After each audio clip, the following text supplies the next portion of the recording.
اللهم إنا نسألك يسرا ليس بعده عسر، وغنى ليس بعده فقر، وأمنا ليس بعده خوف، وسعادة ليس بعدها شقاء.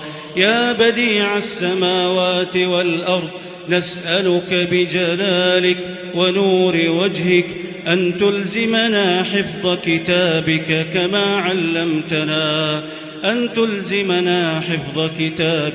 كما علمتنا، وأن ترزقنا تلاوته على الوجه الذي يرضيك عنا يا رب العالمين.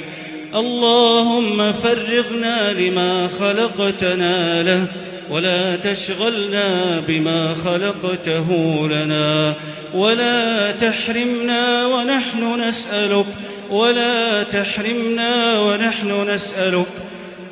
تعذبنا